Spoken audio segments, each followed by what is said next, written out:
आमदी साहब, मुझे सूरह आराफ का मुताला कर रहे हैं आजकल हम, तो कुरान मजीद के एक असलूब को समझना है। उसमें ज़रा थोड़ी-सी मुश्किल पेश आ रही थी। ये सूरह आराफ में ये कहा गया, फ़िरौन ने कहा है अपने साथियों से, इन्ना हाज़ा लसाहिरुन अलीम, और युरीदु अन युखरिजकुम मिन अर्दिकुम फमाज़ा तअमुरून। यही अल्फ़ाज़ सूरह शुअरा में जहाँ जाके बयान हुए हैं, और वहाँ पे सूरह आराफ में यहाँ पे जो फ़िरौन के जो सरदार हैं वो बात कर रहे हैं, जबकि यही बात सूरह शूरा में जब बयान हुई है तो वहाँ फ़िरौन अपने सरदारों से बात कर रहा है। अब दोनों को जब आप देखते हैं मिला के, तो कोई मुताबिकत जो है ना, कोई इस तरह की बन नहीं पाती कि जिसमें ये कहें कि ये दोनों एक ही जो है ना पहलू से यानी बात कर रहे हैं, रिपीट कर रहे हैं। ये पहलू है। और उसके बाद दूसरा ये कि हज़रत मूसा अलैहिस्सलाम ने 70 लोगों का जब इंतखाब किया बछड़े की पूजा के बाद, और उसके बाद उनको एक ज़लज़ले ने आ लिया, और उस ज़लज़ले में ज़ाहिर है कि वो लोग वहाँ पे बेहोश हो गए। और उसके बाद हज़रत मूसा अलैहिस्सलाम दुआ करते हैं, अतुहलिकुना बिमा फ़अल अस्सुफ़हाउ मिन्ना। तो यहाँ पे जो है ना सारा ज़ोर इस बैकग्राउंड पे है कि पीछे बछड़े की पूजा हो रही है, और उसकी बुनियाद पे जो है ना हमें ये सज़ा दी जा रही है। ये इसमें थीम है। उसके बाद सूरह बकरा में जाके देखते हैं तो यही मज़मून वहाँ भी मिलता है, और वहाँ पे कोई और कॉन्टेक्स्ट है। वहाँ पे इन सरदारों ने वहाँ पे ये रिक्वेस्ट किया है कि जब तक हम अल्लाह को बराह रास्त देख नहीं लेते, तब तक जो है ना हम अल्लाह पे ईमान नहीं लाएँगे। तो वहाँ उसकी बुनियाद पे जो है ना सज़ा का ज़िक्र किया है। लेकिन आपने नीचे हाशिए में लिखा है कि ये दोनों वाक़यात एक ही वाक़या है। तो इसमें ज़रा थोड़ा-सा यानी दोनों वाक़यात जो मैंने आपके सामने रखे हैं, इस असलूब को ज़रा समझा दीजिए प्लीज़। ये कुरान मजीद में ये उसलूब कई जगह पे इख्तियार किया गया है।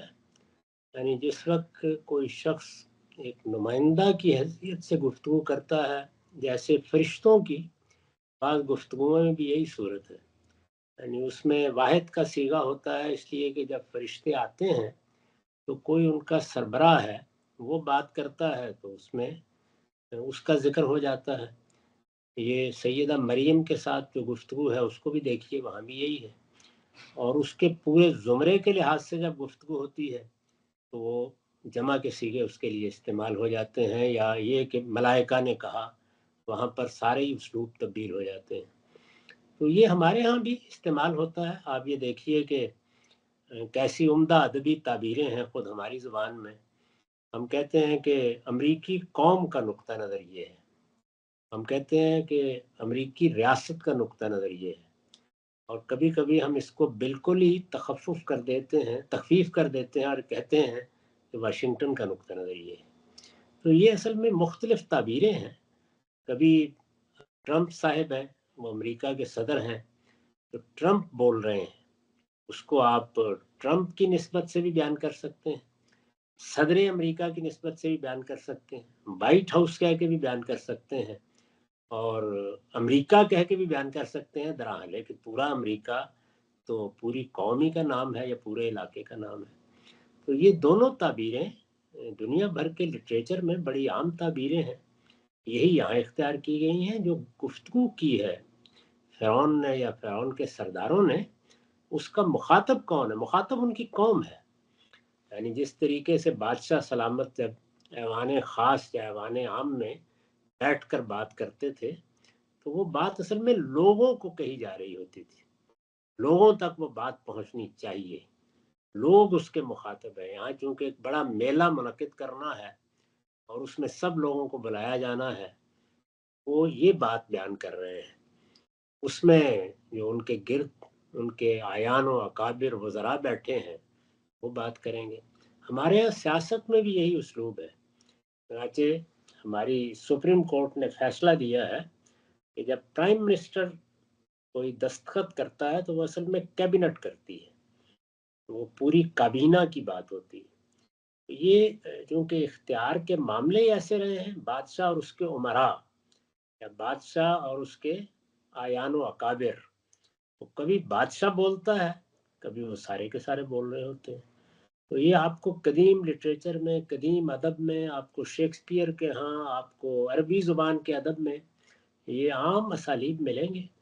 اسی طرح کا معاملہ ہم بعض اوقات عمارتوں کے معاملے میں کہتے ہیں، مغلوں نے تاج محل بنایا ہے، شاہ جہان نے تاج محل بنایا ہے، استاد احمد نے تاج محل بنایا ہے۔ تو مختلف نسبتوں میں یہ اصل میں ایک ہی فعل استعمال ہو رہا ہے، لیکن یہ کہ ان نسبتوں کے لحاظ سے اس کا مدعا سیاق و سباق میں رکھ کے دیکھ لیا جاتا ہے۔ تو جہاں تنہا فرعون کا ذکر ہوا ہے، وہاں بھی اصل میں اس کے ملا شامل ہیں اس میں۔ دوسری جگہ قرآن مجید کا جو طریقہ ہے وہ اپنی تفسیر خود کرتا ہے، تو اس نے بتا دیا کہ یہ بات جب اس نے کہی ہے تو اس کے سردار و امراء اس کے ساتھ شامل تھے، سب نے یہی بات کہی۔ جو دوسرا واقعہ اور آپ نے کیا ہے، جی جی سرداروں کا واقعہ بیان کیا ہے، وہ اصل میں ایک کمپاؤنڈ واقعہ ہے۔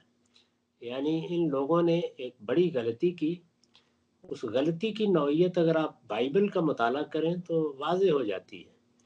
اس میں تو کوئی شبہ ہی نہیں کہ یہ نہیں کہ ساری قوم نے بچڑے کی پرستش شروع کر دی تھی۔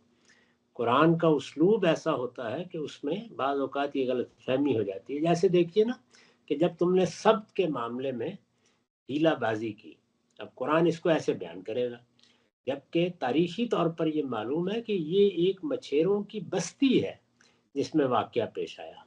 یعنی ایسا نہیں ہے کہ پوری بنی اسرائیل کی قوم نے یہ معاملہ کیا تھا، ایک چھوٹی سی بستی میں ایک واقعہ پیش آیا ہے۔ ایسے ہی بہت سے واقعات ہیں جو ان کے ہاں پیش آئے، اس میں کیا رویہ اختیار کیا بحیثیت مجموعی قوم نے۔ تو اگر آپ بائبل کو پڑھیں یا تورات کو پڑھیں تو یہ معلوم ہوتا ہے کہ ان کی کچھ قومی ذمہ داریاں تھیں، اگر اس طرح کا معاملہ کہیں پیش آئے اس میں پھر کوتاہی ہونے لگ جاتی ہے۔ یعنی لوگ کہتے ہیں کہ اچھا چلیے یہ بھی گوارا کر لیں گے، وہ قومی ذمہ داریوں کی کوتاہی کے نتیجے میں پوری قوم اللہ تعالیٰ کے خطاب کا مورد بن جاتی ہے۔ تو اس طرح کے بہت سے معاملات ہیں۔ چنانچہ ایک گروہ ہے جس نے بچڑے کی پرستش کی یا وہ شرک میں مبتلا ہوا، وہ سامری کے شہر میں آ گیا، ہارون بھی روکتے رہے، دوسرے آیان و اکابر بھی روکتے رہے۔ اس موقع پر پھر ان کو بلایا گیا اللہ تعالیٰ کی طرف سے۔ جب بلایا گیا تو وہاں انہوں نے ایک دوسری بات بھی کہہ دی، تو دونوں باتیں جمع ہو گئی ہیں۔ قرآن کہیں واقعے کے ایک حصے کو بیان کر دیتا ہے، کہیں دوسرے حصے کو۔ یعنی ان کے بلانے کا یہ مقصد نہیں تھا کہ وہاں آ کر ان کا یہ مطالبہ سنا جائے کہ ارن اللہ جارتن، بلائے تو وہ اس کے بعد گئے تھے تاکہ ان کو تنبیہ ہو کہ وہ اپنی ذمہ داریوں کو ادا کر سکیں۔ تو دونوں چیزیں بعض اوقات اکٹھی ہو جاتی ہیں، اس میں سے ایک کو وہ حذف کر دے گا۔ اس کو سمجھنے کے لیے ایک مثال میں عرض کر دیتا ہوں، وہ یہ ہے کہ قرآن مجید میں حضرت موسیٰ کا واقعہ کئی جگہوں پہ بیان ہوا ہے۔ تو آپ اس کو سورہ طٰہٰ میں پڑھیے تو آپ یہ دیکھیں گے کہ وہاں تفصیلات کے، مثلا سورہ قصص کی تفصیلات کی اجمال قرآن نے کیسے کی ہے، درمیان میں بہت سا حصہ omit کر دیتا ہے۔ تو یہ طریقہ کئی جگہوں پر ہے۔ یہ نسبتوں کو سامنے رکھ کے ہمیشہ سمجھنا چاہیے کیا بات تھی، اس کے بعد کیا واقعات پیش آئے۔ یوں سمجھیے نا کہ ایک غلطی کی، اس غلطی کے نتیجے میں ان کو بلایا گیا، وہ 70 آدمی منتخب ہوئے، وہاں پہنچے تو وہاں پر جو بات ہوئی یا مکالمہ ہوا اس میں ایک مزید مطالبہ کر بیٹھے۔ یہ خود سیدنا موسیٰ کے ساتھ بھی ہوا ہے۔ ان کو بلایا کسی اور مقصد کے لیے گیا تھا، لیکن انہوں نے بھی کہہ دیا کہ رب آرنی، تو اس کے بعد ان کو بھی تنبیہ کی ہے اللہ تعالیٰ نے۔ تو یہ اس طرح دونوں چیزیں ملی ہوئی ہیں جس کے بعد یہ واقعہ ہوا۔